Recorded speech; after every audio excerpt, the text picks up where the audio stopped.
de la politique, on passe à l'économie avec vous, Axel de Tarlet, et une pendule en panne.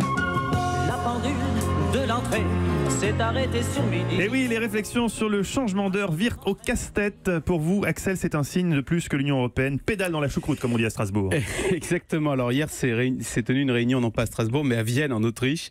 Et les 28, sur ce sujet du changement d'heure, et les 28 ont décidé qu'il était urgent d'attendre, de ne rien faire. Pourtant, il y a quand même des choses qui devraient être simples dans la vie. Je vous rappelle les faits.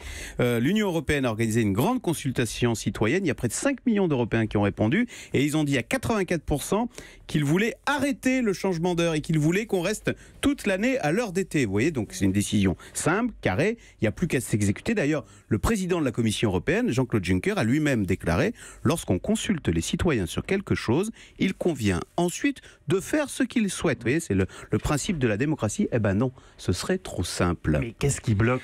Eh ben, ce qui bloque, c'est que personne n'arrive à se mettre d'accord. On l'a vu hier en Autriche.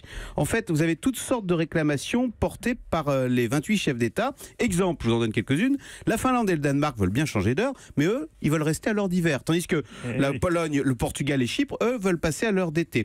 Plus difficile, vous avez l'Espagne qui veut bien changer d'heure, mais qui veut en profiter au passage pour changer de fuseau horaire. Ou alors, vous avez la Suède et la Grande-Bretagne qui, elles, veulent conserver le changement d'heure tous les 6 mois, mais cela pose un problème à l'Irlande, parce que cela signifierait 2 horaires différentes sur un même territoire, entre le nord qui est britannique et le sud qui est une république.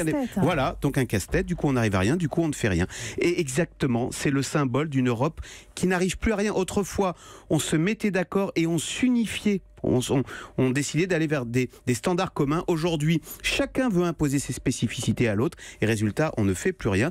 Alors moi, j'ai une lueur d'espoir. C'est Michael Darmon, à l'instant, qui montre que dans cette Europe paralysée, il y a encore c'est pas Michael Darmon qui est votre lueur d'espoir pour l'Europe. Rassurez-nous. C'est sa chronique qui montre que le couple franco-allemand fonctionne encore. Ben écoutez, elle est peut-être là la solution. Arrêter ce grand barnum à 28, d'ailleurs on n'est plus que 27 maintenant, et revenir vers cette Europe à plusieurs vitesses avec un noyau dur qui lui veut avancer vers plus de coopération pour exister face aux États-Unis et à la Chine. Ça, c'est l'éditorial, Axel. Vous vous engagez ce matin. Oh là là. Vous lancez de grandes idées. C'est beau. Oui, il paraît que je suis imprécis. Merci. Pas du tout, Axel. Je vous taquine, mon dauphin. Sur la bourse du Brésil.